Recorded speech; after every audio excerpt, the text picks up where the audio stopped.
Good morning, afternoon, or evening, everyone. This is Ron Yengich, and we are the Bingham Boys. Trying to find John. John, where are you? Right now, I'm 1981 Chicago. I used to live there. I think I've said this several times, in an area called Lincoln Park. It was Lincoln Park West, actually a little bit north of the kind of Lincoln Park neighborhood. And I'm right now just contemplating things, what I'm experiencing in this neighborhood right now. It was a great place to be because that's where, right there is where the word yuppies was invented at that time. Young urban professionals. There was a store. Anybody in Chicago familiar with that era would know where Clark and Diversey met. There was a Ace Hardware store. And that's a perfect store for that area because all the yuppies were moving in to the old decrepit buildings up on the north side and from Old Town to New Town and repairing them. Would that be between the Loop and Wrigley Field? Yeah, almost smack in the middle. All right, near Division Street? Division south of where I lived, but yeah. Okay. Yeah, so I'm there and thinking through. It was a great place to be. I saw from that neighborhood, just north of it was Boys Town. So I saw my first ever real strong expression of pride and gayness, because I saw a pride parade that rivaled, at my mind at the time, even the 24th of July parade in Salt Lake. It was massive. And so that came right through the neighborhood. The Greeks they had a parade, so the Irish, so the Polish people, I was there for the St. Patrick's Day. It was just a wonderful place to be. And so as I'm sitting in a little cafe that's still there. I found out about 2 years ago, my son and I went back and we took the L up north, and then we walked along Diversey, and I go, Jesus, it's still there. It's a cafe restaurant. It's called the Half Shell Great Pub and Oyster Bar.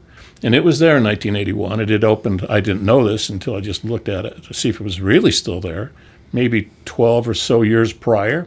And that's where I'm sitting, because that's one of the first restaurants I sat in Chicago. Before I moved to the neighborhood, just happened by coincidence too. And that's where I had my first oysters. I'd never eaten oysters on the half shell before. So it was my first oyster bar, and I was with a guy named Kirk West. Kirk West was a photographer well known in Chicago, and still, he took the most fabulous black and white photos. They used him all over town, and in the music genre particularly. He was really good. He was a huge Allman Brothers fan, created, I think, the Allman Brothers Museum. He's now in the Iowa Hall of Fame of something of the genre, Kirk. But sitting with us is, the expression when we've said this before, how many bacons are you removed from somebody notable? Yeah, Kevin Bacon. Yeah, Kevin Bacon. So I'm like one Kevin Bacon from Putin and Trump and Chai because of John Huntsman. I know him. And so, everybody's like that. But this one is one of the most, I've always thought this was the cool one. Because I'm sitting there, and I had just been asked to interview a guy that had his maybe first or second album out. And he sang on his sister's album before that, and his name was Randy Parton. Randy Parton. Oh, yeah. The first interview I did in Chicago, the brother of Dolly Parton. You're kidding me. No. And, he didn't have a big career that went very far, but he had this big hair, and he was a handsome fellow, and he could sing, and he could play. He played on Dolly's stuff for a lot of years. And I just thought, even then, Dolly was so big, God, just to be sitting with a Parton, Randy Parton, and saying, and weaseling in some things you don't always do, like, pass the oysters, and is it true about your sister? You're right. And it was just so cool. And I never saw the guy before or since. It didn't even lead to a story. But I've thought about it so many times, including like when I walked by with my son, that little experience sat along the wall. I can still see exactly where we sat. I was so in awe of Chicago. And, it was a basement eatery. And so, sitting underneath some windows. And just sat there with Randy Parton. I'm thinking, wow, this is so cool. Next to Goddess, I should say. Yeah. Because even then, I was not just enamored of her stardom. I was enamored of her oeuvre, everything about her. Some of her music was excellent. Some of it was beyond excellent, but I don't think she ever did anything bad. And Dolly Parton, I later became to know as one of the, not knowing her, but knowing about her, one of the best exemplar human beings that we've produced in the United States, certainly of my generation. And I just was stunned yesterday when I guess we knew it was coming, because there were talks. Yeah. But still, She they're always canceled some stuff that was coming up. Yeah. She did a little thing about butterflies taking off, and she's ready to take her wings and stuff. It was a few days prior to her passing. But Dolly was Dolly, and everybody loved her. And it was just you just wish that you could be that kind of person. I do. Well, I think the thing with her is that she touched everybody. I went back. I mean, I liked her. I liked her music. I bought one or two of her CDs when she later on in life, quite a bit later, went back and did bluegrass stuff. And she, I think she wrote the song. I think the name of it is "Oh My Jesus." I don't know if she wrote it, but she sang it with Zach Wilson, who's a really good artist. And I mean, it just straight on great kind of bluegrass gospel music. I mean, she crossed a lot of genres, and she was a great songwriter, and she was known as such. She was born in a home with, I think, 11 brothers and sisters. Yep. Randy Parton was younger than her. Coincidentally, Randy Parton was born 4 days after me, same year, and he passed away about 3 years ago. That family had nothing. No, but they had nothing, and she grew up to talk to prince and princesses, kings and queens. And actually, that's a little bit off. She was respected by them. She really spoke to the common person more than she was in the company of kings and queens and princes and so on. Everybody liked Dolly Parton. Well, I mean, she was born in circumstances much like we were, because that was also mining country and all of that. But those are hard rock, real poor folk. I do remember talking to Randy Parton a little bit about that, because they're from eastern Tennessee. I in my mind and visions, I had never been very far east at that time. So, because eastern Tennessee, like West Virginia, do they have mines? So there was a little bit of that. Yeah. Oh, you're a farmer too. Oh, you're a miner too. Kind of stuff. It didn't go very far. But it was humbling because of the way that she was able to pull it up. She's got a sister, Stella, that was also a performer. Have you ever heard of Stella? I have not. Stella, she sang on a lot of her things too, but Stella, unlike Dolly, who remained, I think she expressed her politics with her life. Uh-huh. She didn't have to say much. Yeah. Stella is outspoken. Right. And very outspoken for what I guess could safely be called progressive policies, and definitely anti-Trump. She's just all over social media with that kind of stuff. Dolly wasn't. Dolly never expressed it that way. In fact, amusingly today, Trump said something like, "Dolly really liked me." I mean, talk about needy. I don't think that she would ever have said that. I think Dolly Parton probably made him think that she liked him genuinely, because she was that kind to everybody. I mean, with her, the thing, I thought she was a great songwriter, and Jolene might be one of the top 5 to 10 easy of songs of our generation. Period. The end. You know whose walk-up music as a baseball player Jolene was? Yours? No, I didn't. We didn't have walk. Joey Votto, the great player for Cincinnati. Jolene was his walk-up music. Cool. Canadian guy, by the way, Donald. But I mean, the one line that always struck me that I loved of a number of them is "Pour myself a cup of ambition." Yeah, well, that's from 9 to 5. Yeah, 9 to 5, and it's such a great. I mean, metaphors like that, I love them. I love to occasionally come up with a good one, but I mean, that was kind of her. The songs that she wrote were really, in a sense, a lot of them were countrified metaphors that go back to the great Southern writers. They could do that stuff. And she was a storyteller. But regarding 9 to 5, just that song, think about it. Read the lyrics. Oh, yeah. And it'll tell you if she's in which camp she's in. Oh, yeah. It's a very, very strongly feminist, assertive, anti like the boss man bossing you around kind of song, and all that kind of stuff is inside of it. Those are the kind of the interior lyrics. So you read that song; those are her words. You kind of know where she's coming from. Yeah, the other thing, I went back. I listened to that song and a few more, and then I had to watch it. It's the famous clip with her and Johnny Carson, where she's talking to, and she was so open about how she dressed and all that stuff, and didn't make fun of it, honored it with humor, which is a different thing. But when she was talking about her breasts and saying how much they cost, and Johnny Carson, if you've never seen the clip, it's on YouTube, says, well, I would give about half of my yearly salary just to look. And a lot of people coming from him, because he was a man about town, but he was a good guy too in his own way. I mean, she took it so cool, and it was so funny. That little interplay between them, like just kind of an open sexual interplay, which is joy, made me think a lot about how we have, in a sense, over-denigrated the joking nature of a lot of things, including sex, and including that stuff, being afraid to say something that is taken bad or taken out of context. And their interplay on that was so great, and it was great because of her, well, because of her attitude. Dolly would, like, later on, she knew that was part of what she was, And yeah. She wore the wigs and she wore the rhinestones and she did all that stuff, particularly in her early career. But she would later, she'd go to cast somewhere and they're about to be filming and she would like raise her blouse up. And I don't know what she was wearing underneath it or not. And she goes, okay, now you've seen him. Let's get that out of the way. Let's go to work. And that's the coolest thing right there. Yeah. On speaking on a night show, there's also, she was on David Letterman. They did a top 10 that's really funny. You know how they used to be. Yeah. And Dolly, rhinestone rash or something. What else do you know about Dolly? Number one was, people forget that I have a great ass.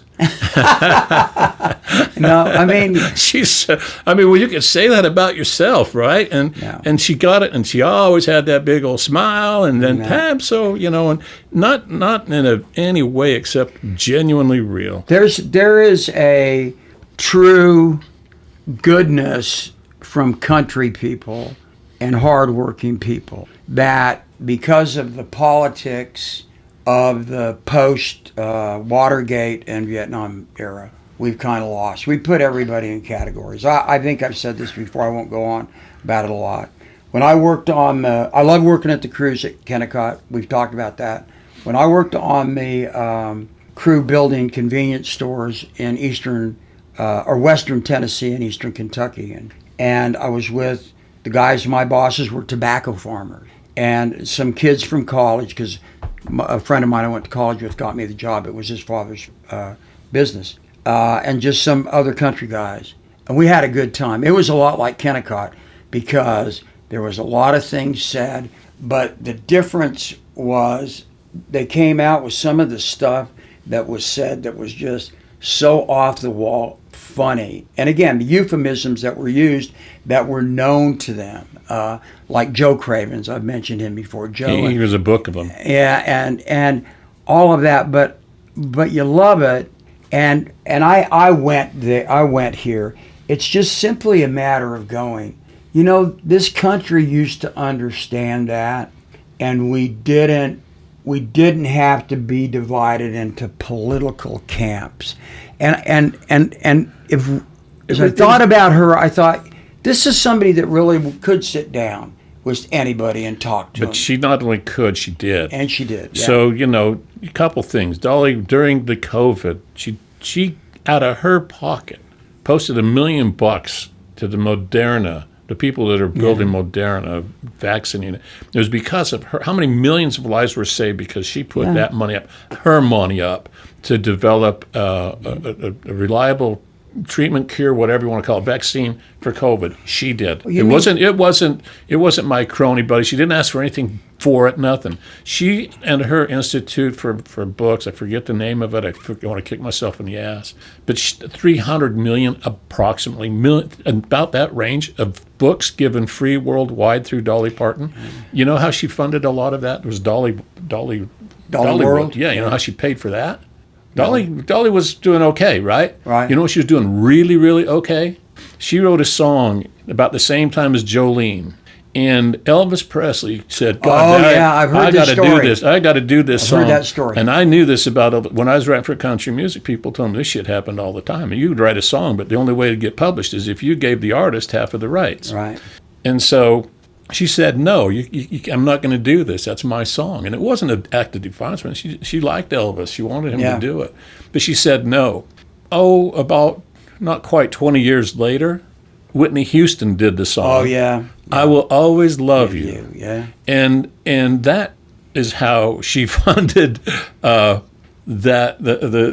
Dolly world and was able to continue with her generosity. It just put her in the very high wealth category. That song was written for and about Porter Wagner. Right. Porter Wagner was the guy who kind of... She was his first partner. Well, yeah, and there was a lot of creepy innuendo and stuff going on. But so, she was a young girl, and singing, but they sang together as a duet. They did, and they made a number of albums that were hot. Right, but was he? I don't know. But so anyway, years later, I met Porter Wagner. So there's another bacon removed from Dolly Parton. That's interesting. Yeah. The thing about Elvis Presley, he would do that. Who's the guy that did the Smokey and the Bandit? Jerry Reed. Jerry Reed. Elvis Presley, the story goes, I read this not too long ago, wanted Jerry Reed to do a guitar riff. He felt that he was he played a certain way, only guy that could do it. And it was on a Jerry Reed song that Elvis was recording. So they're recording in Nashville, and Elvis tells whoever, you got to get Jerry Reed. Jerry's not coming. He's fishing. I'm going to tell you what, he's not coming. And he says, well, ask him how much money he wants and pay him. So they get him there, and it's a Jerry Reed song. And Elvis Presley does the same thing to Jerry Reed. Now, if I record this, Jerry Reed comes in and does his thing and is ready to walk out the door with his bag of cash. If I record this, of course, I get to publish it. And Jerry Reed says, no, you don't. And I'm not giving you the money back either. You asked me to play on a record. I played on a record. You gave me the money, and I'm not giving you the publishing rights. Everybody loved Elvis, but he probably wasn't the guy doing it. It was Colonel Parker. Probably Parker. But he knew what was going on. But anyway, it's interesting to see that stuff.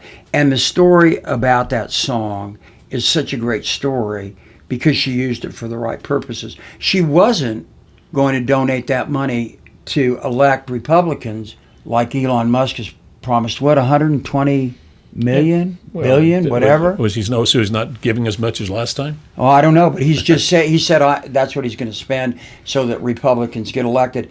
I think, really, the world's not as good a place today with her gone. Well, it isn't, and it's morning, the day after. These things naturally occur. Yeah. She knew what she was dealing with. She actually started, in her own words, started dying when her husband died a year ago. So, because they were so close, never saw them together, But She told the story. Again, I look at her and I think of the great Southern writers because she could tell a story. But she said that he would at their house people would drive up and say. And he said, I love Dolly, but I'm just the gardener. I don't work. I just work here. And she told that on Johnny Carson. But you wonder about it. But she always spoke lovingly of him. She honored his desire to remain in the background totally. Yeah. And you look at that. Is there one thing you're most thankful for her? I'll give you mine, and then let's move past a little bit. And that I'm most thankful for her. Okay. I'll go there. I just, how can I put it? I would say because she was a good Christian. Okay.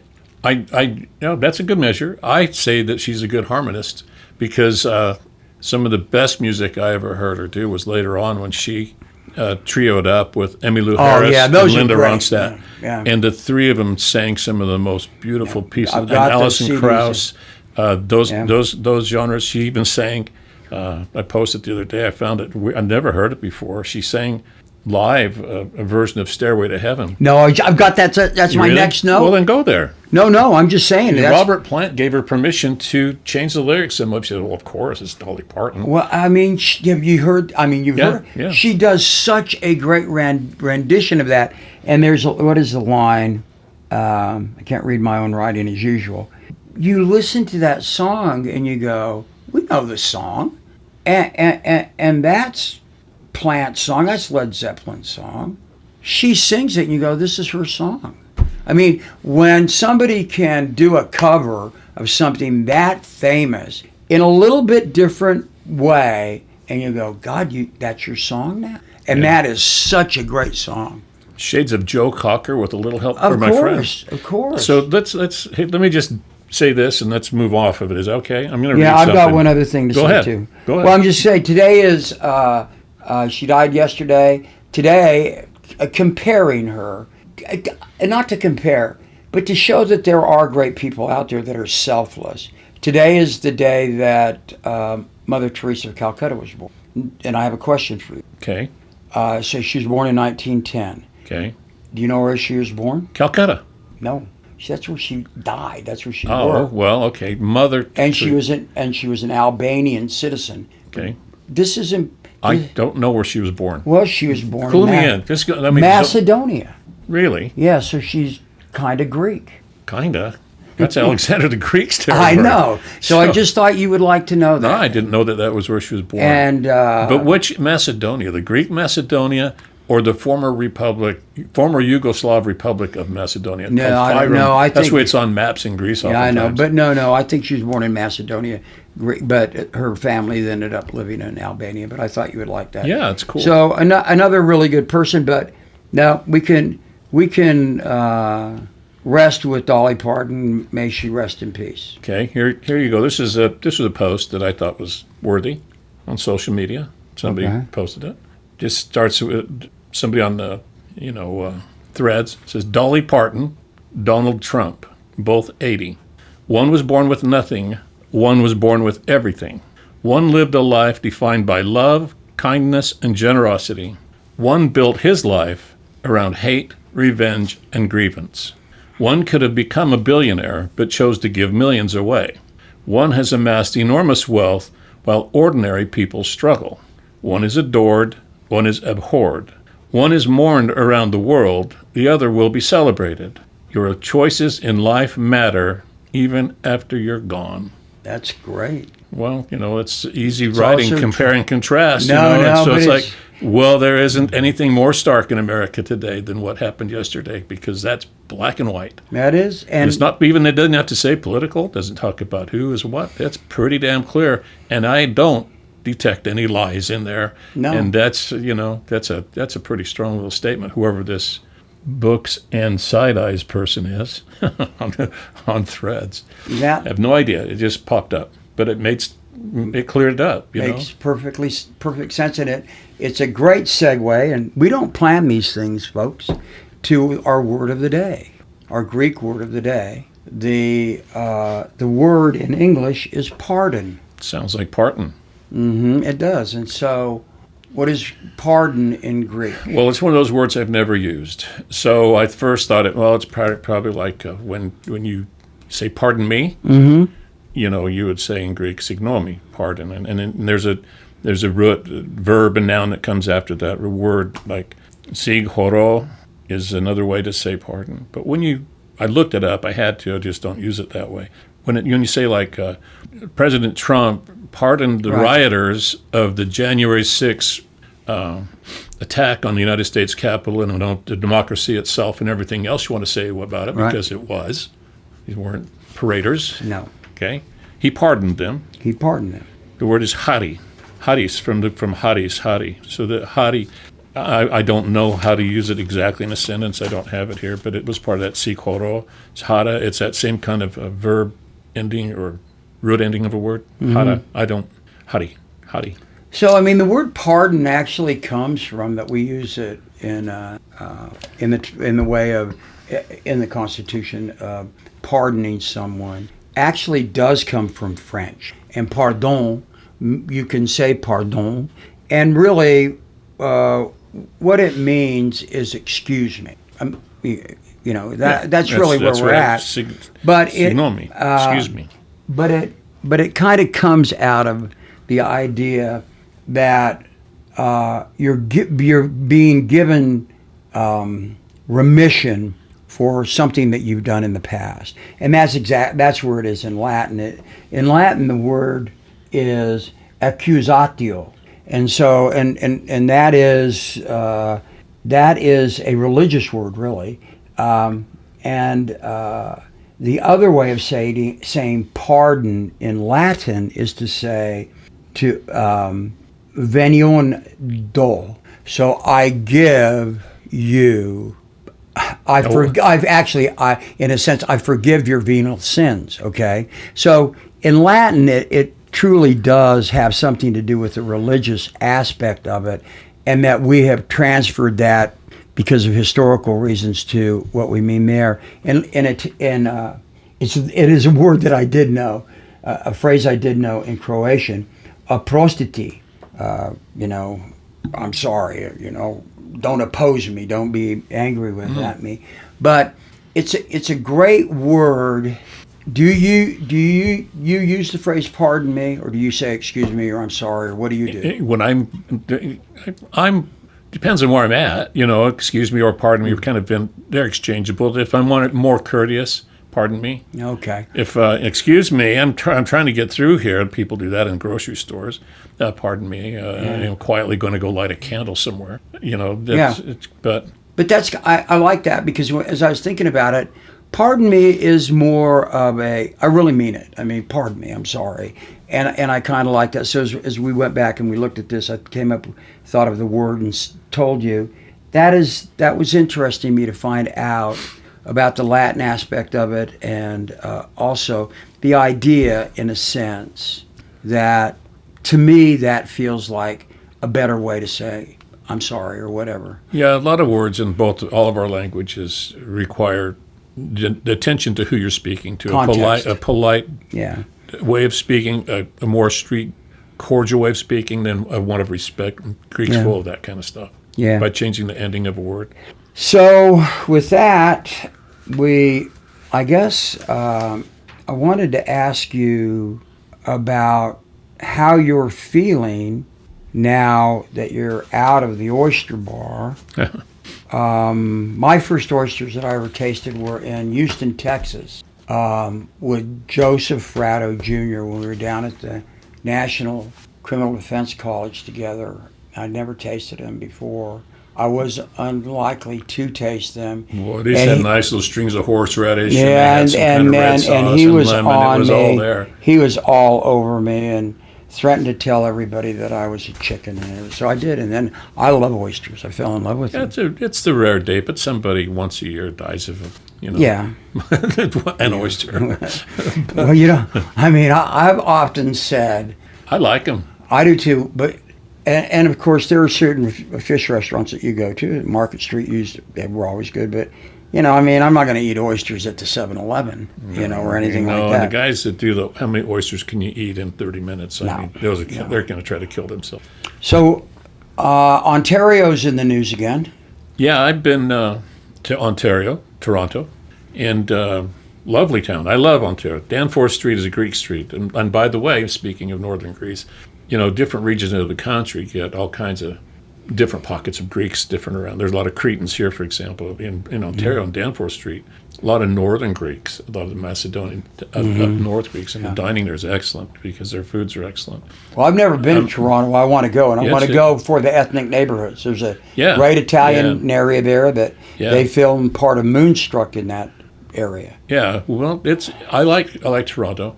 Being fair to my Canadian friends, I prefer and really like Montreal, where I've been a couple of times. Montreal is... C'est bon. Well, it's a great city as well. And Quebec, I've never been, but it's even more French, by the way, than Montreal.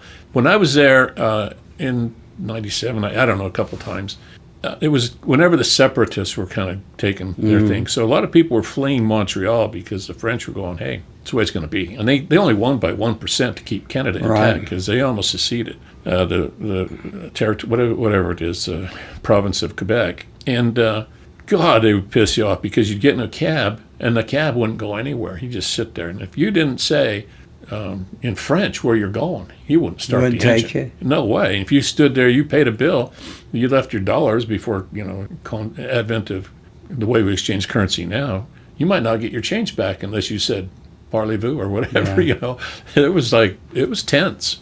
But Montreal is a great, beautiful city, and it has that old Montreal, the structures down there by the water that were built in the 1600s, some of the oldest buildings, in the North American continent. It's one of my dreams to go to Montreal. Great city. So, what's happening there, was it the entire province or just the lake that Trump wants to rename? No, he wants to make Lake Ontario, he wants to name Lake America. Why? Well, because he can say shit like that to take away our eye off of all of the stuff that he's stealing. And that's the reason. And the 32,000 times he's in the Epstein files, perhaps. Right, and we'll get into this a little bit more. Lake Ontario is partially in the United States territory and partially in Canada. Right, so if I were the premier of Canada, I would say there is one lake, one of the Great Lakes, that is basically in American territory totally. Do you know what lake that is? Say that which there's one of the five Great Lakes that is basically totally within the ambit of American territory. The rest are shared with Canada. I'm trying to think how they're shaped. The one that has the penis. This is easy for you. You'd think, but they have to say like Michigan does. Well, there you go. Okay, well that the Canadians want to rename that one Lake Epstein. No, because seriously, I know one of those stupid things, right? No, but I had my own names. Right. Well, their name is because if you walk into a urinal, Lake Michigan hangs down from the other lakes in a weird way, right? But I think they should rename it Lake Benedict Arnold because Then Donald Trump is a traitor, and let's name it after him. Well, he's saying that because he's what again? He's one of the poorest students that somebody had at the Wharton School. He graduated 364th out of 366. And the professor said, of all the dumb students I've had, he's the dumbest. Oh. And so, that's not a surprise because he's chosen Lake Ontario. For what reason again? Because the Ontario province, that guy is the one that has really stood up to him a lot. And because he had all of those tariffs that he had to impose, and the Canadians stood up to him. Well, Ontario's not a Canadian name whatsoever, and neither is Michigan, and neither is Huron, neither is Erie. And so what is with this guy anyway? It's because you're saying because it's a Native American name. It is, and so, or native. So now you got two. Now you got it's a Huron. It's a Iroquois Huron name. Well, Ontario's a Chippewa name. But it doesn't anyway, matter. It's just what's with this guy? He wants to, What's with the guy is that, this is, I'm begging everybody, don't try to find a psychological answer to why he does stuff. He does stuff for one reason. He's a liar. He's a crook.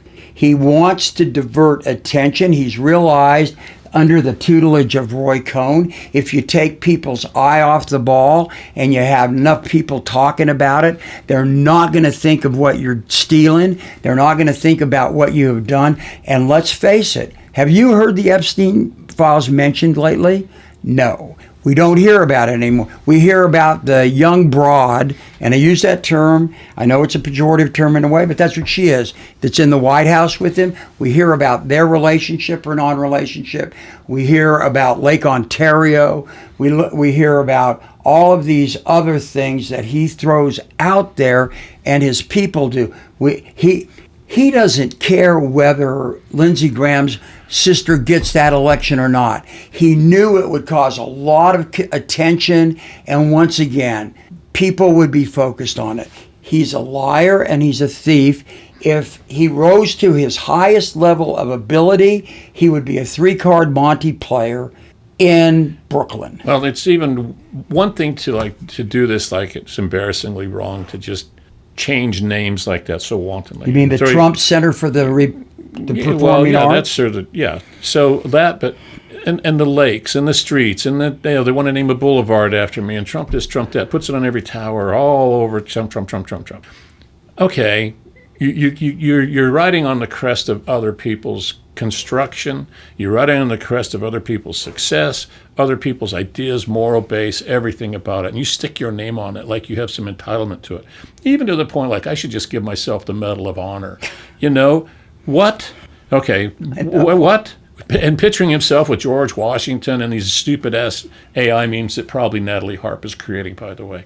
She is said to be the one that pictured the Obamas as apes and put it on his site. Is that where we get the name Harpy? It could be. But, you know, okay, you got that, and that's the distraction part. What I don't get is the destruction part. Why is it necessary? Because you didn't get your name on the Kennedy Performing Arts Center. Now he's saying, this thing is so bad shape, we've got to tear it down, and I'm going to put an amphitheater in there. It's going to be the Trump Amphitheater. So let me ask you a question. Hold on. Now, the East Wing, building this arch, putting a helipad, the Kennedy, the Rose Garden of the White House. Why, over and over and over again, is it so insistent upon this guy to not only be demeaning, but then to destroy something? That's just the ultimate, like, okay, the spider's dead. You've already taken the legs off the spider. Why crush the spider, then pick up the spider and throw it in the face of people with arachnophobia? Call on me. Okay, what? Why? Because he doesn't want anybody to remember any of that stuff. Because even if they remember it at all, okay, then they're not going to think of him. This is kleptomaniac narcissism to its height. This guy, I mean, we talked about it last time, and I had hope, and still do to a degree, that working people will look at this guy with what he did with the reflecting pool. By the way, there's a new report out that they were aware of the problems that they were having with it long before they notified us. Sure they were. But that doesn't stop him sending this guy to, having his DOJ prosecute the guy. And so the thing is, with Donald Trump, I have hope still that good people, Dolly Parton's people, mine and your people that have supported him will go, we can't anymore. I mean, yeah, we're sorry. Well, there's no reward. Too much. If early on in the administration, he sued ABC News saying blah, blah, blah. ABC News pays him $16 million. It's like, what? They settled at 16, by the way, because he was suing them for $1 billion, and they just said, okay, we're not going to go to court. This is the easy way out. What was the reward for ABC settling that? Zero. Because now he's bringing it up again. He Stephanopoulos gone, Kimmel gone, all this stuff. He won the damn case, but it wasn't enough. And here's the thing. And when you pay off like that, and then you don't, and it's now becoming obvious, except for finally Canada, some Brits, the BBC saying, no, we're having enough of this shit. But Americans have rolled over. There's no reward to being a friend of this fellow. You know why? He's the most disloyal, distrustful person. You won, goddammit. Walk away with a victory. No. Take the W and stop. Hey, look, the mob mentality, there's never a total win because there's another payday due. And it's just that you don't tell him when the payday's coming. That's who he is. I mean, he operates that way. We know that. Every ethnic human being that came to this country in an ethnic neighborhood realized that the people that preyed on them weren't just the Anglo-Saxon Protestants or whatever. It was their own people that did that very thing. It happened in New York.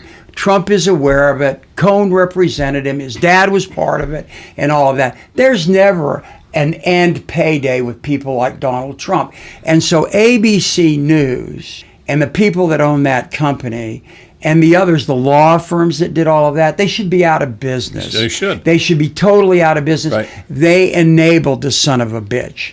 And people that are continuing to do it in Congress, Mike Johnson and all the rest of them, they think he's going to stop. He's not going to stop. Well, it's one thing there. You got the economic gain that he got from that, and it's over and over and over again.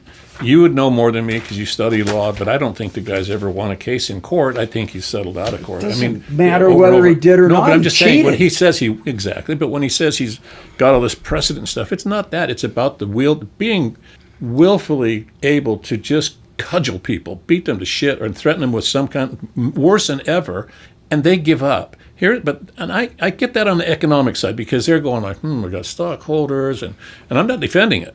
What I don't get is the American farmer. What I don't get is the American laborer. What I don't get is the American person on health care. What I don't get is any person in the United States waiting for their Social Security to happen because they're going to take that away with everything else. Yeah. And what I don't get is the American citizens' right to vote being pressured away from them. Why are we forgiving him? And he's been able to keep these small pockets. They're not small. They're not uniformly like a big mass of people who support Donald Trump, all for the same cause. He's built up of a lot of bubbles inside of a giant bubble, and every one of these little bubbles get what they want, and they stay within the bubble. And so I got what I get. My industry's doing good. My family's doing good. My friends are doing good. My town is doing good. And those immigrants, and all that kind of stuff. And, those bad people. And do you really hate America that much? Those people that continue to go back to him, and right now this week, one of the worst ever, because the farmers weren't screwed once. I'm talking about beef cattlemen. Yeah.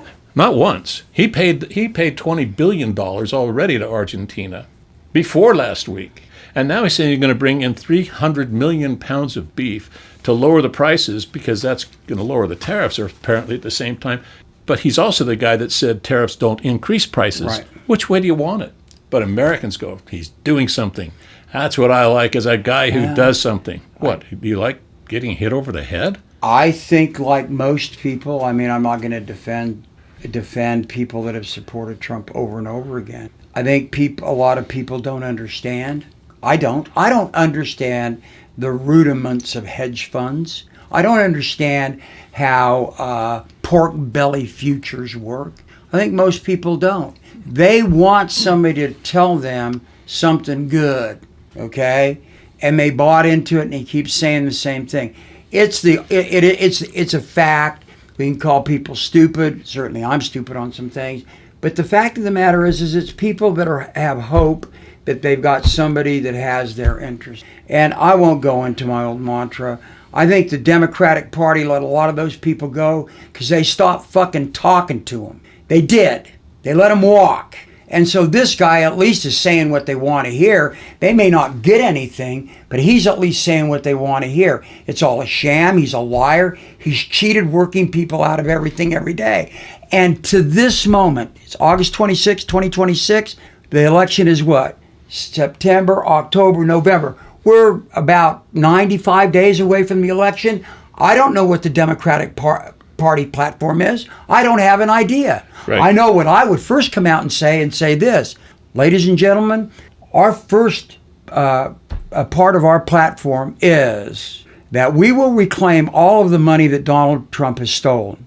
Number two, we're going to open the Epstein files. We're going to pass a statute that says that those are completely open except for the names of the victims, and so you can't identify who they are. 1 and 2, we'll start there. That will be signed the very first day. It won't be like Trump.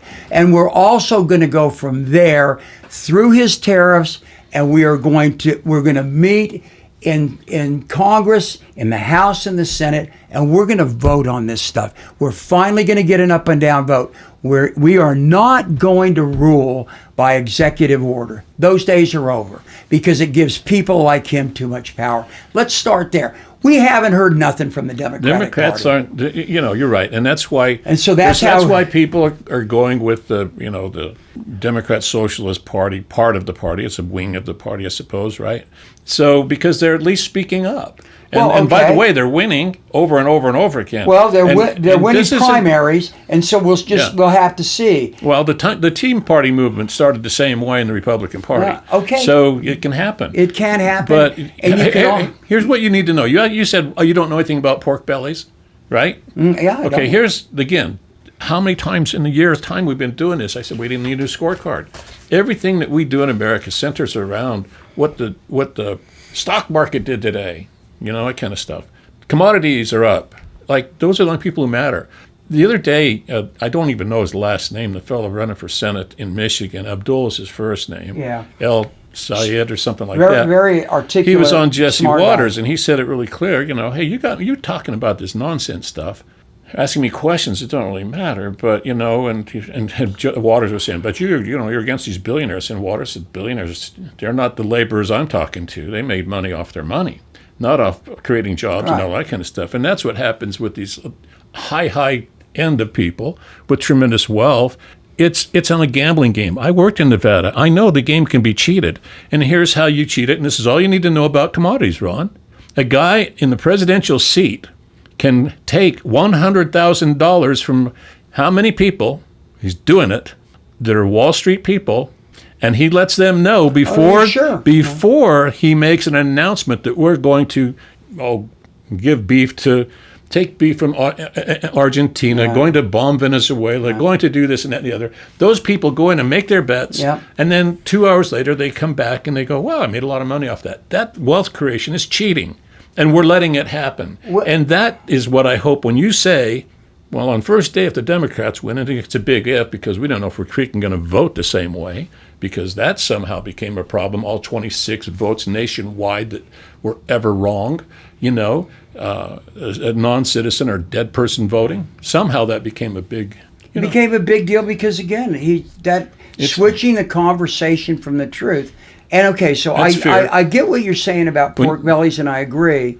So having one guy in Michigan talk about it isn't good enough. How about this? Because we're about out of time. How about this? The Democratic Party says, you know what we're going to do? We're going to have our convention. We're going to do it. We're going to do it not in later.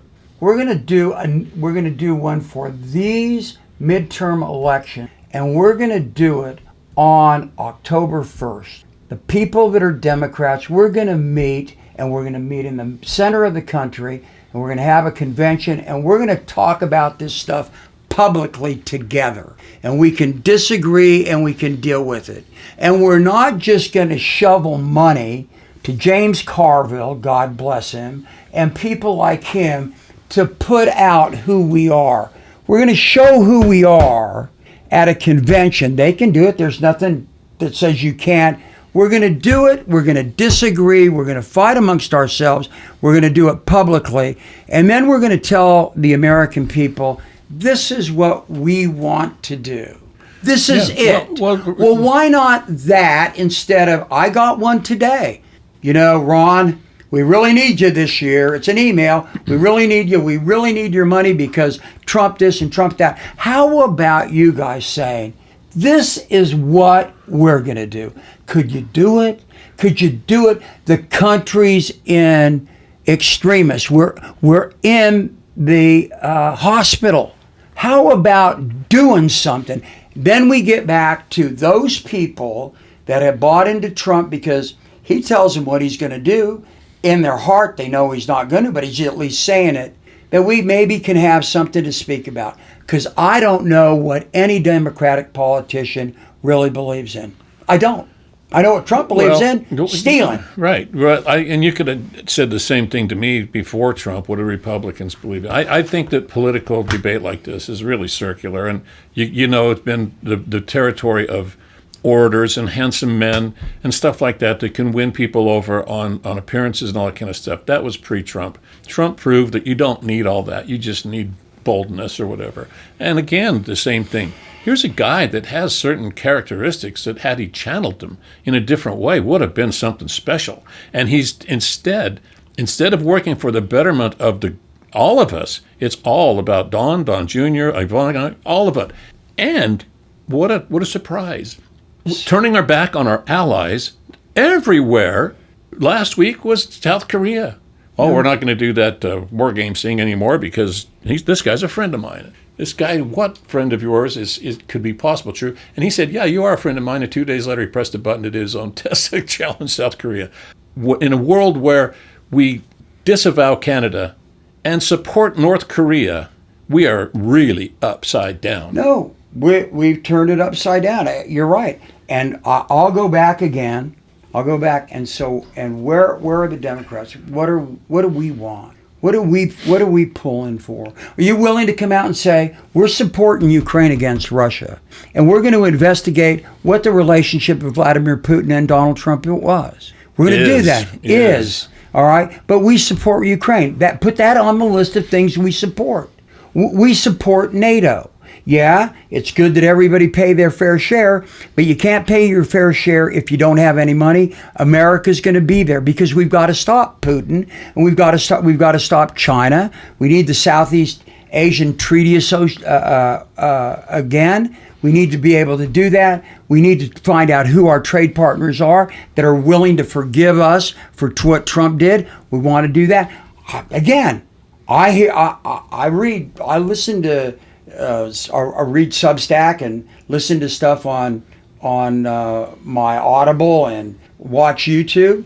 I have yet to see a Democrat say, not that just I oppose Trump and he's this and he's that. This is what I am going to do if I'm elected. And so then everybody doesn't get to go to the people who would like to vote against Donald Trump and go, well, what do they want? What do they want? What are they going to do? How are they going to do it? How are they going to release the Epstein files? Hasn't been done yet. Or are they not going to do it because Bill Clinton's on it? If we want to stop the demise and really the degradation, it's like wet cardboard in front of us. Then it dries out in the sun and it chips. That's America today under Trump. We want to stop that? Then you got to pick the cardboard up and throw it away and come up with your own list of things to do. And we're not doing it. And so I'm sorry to be a bummer. Well, that's the Democratic way, right? So it's discussion. Again, I think this will be a momentous period, right? And history's seen worse than Trump, I do believe. It's just that I feel like, well, what a waste of 10 years of my life to have gone through this, because in my life it was arcing in a positive way for the United States in every way possible. And for your kids. And for my children and everybody else. And all of a sudden everything's upside down. It didn't need to be that way. So, why does this guy get away with it? And I looked at this just to see. I mean, when has this happened before? Well, then we can close. But, who is most like Trump in history? And I got a few answers. I'll give them out. And then one is Philippe Pétain. Is that his name? Yep, from France. World War I hero who later established authoritarian regime and collaborated with Nazi Germany. Yep. He is a collaborator. Yet, millions still supported him. Yep. There was Nero. After an assassination attempt, after his assassination, the people burned down the Senate instead. Juan Perón. Well, he eroded the Constitution. He created a cult of personality. He killed the media, the free press, packed the courts, and yet he returned to power. Same. Yeah. So this isn't new. Alcibiades, he's the Greek, so I have to throw him in. He betrayed Athens to Sparta. Huh? Brilliant general. Yeah. Then, once he's on Sparta's team, he betrayed them to Persia. Then he returns to Athens a hero because people believed he was the only one that could save them. Yeah, well, these kind of same things are the same things. And there are other instances where it didn't go that good for him. Sure, but Benito Mussolini won, and also, there is honor in history too. So when we talked about this, I added to your list. There's Lucius Junius Brutus. He was a distant cousin of Marcus Brutus, who stabbed Caesar, and his kids revolted, his children, his two boys, against Roman authority and the Roman state. It's a complicated story. Mine wasn't. And let me finish, because when he found out about it, he didn't find a way to pardon them. They beat them to death, as they did at that time, at his feet. And he let it happen because he felt that his family name was sullied by his own children. Now, I'm not saying that's what we should do now, but there are people in history who stood up to people like Trump. That's not. No, I'm not saying. Of course, there's Americans standing up to Trump, but and two of them are dead. They got shot in the face in Minneapolis. And here, my point was, How is it that people could be so bad that you could look at it black and white? How can it be that way? And yet they are regarded positively. That's what I don't understand. Part of it is that isn't that it's just they're not ignorance. It's just ignorance, okay, in part.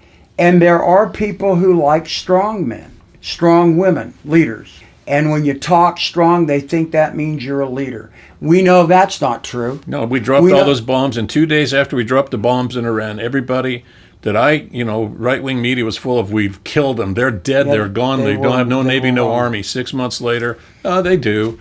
And, so we dropped more bombs on North Vietnam and throughout Vietnam in a few years there than we did the entirety of World War II. And they didn't do much. If you can't win the hearts and minds of people, which was supposedly the deal, you're going to lose. Well, that's true. So it just seems that way. So I still don't understand how his support, that 30%, that's pretty accurate now. Well, I've given you what my explanation is. My explanation is you always have to have an alternative to what somebody like that says. You also have to tell the truth, and you also have to have your own plan. In America today, we don't have an alternative plan. We don't. And anybody says that the Democrats do is full of crap because you don't see it.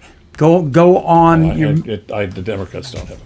And, right now the Democratic leadership of Schumer and Jeffries is that his name? Yep. And Kamala.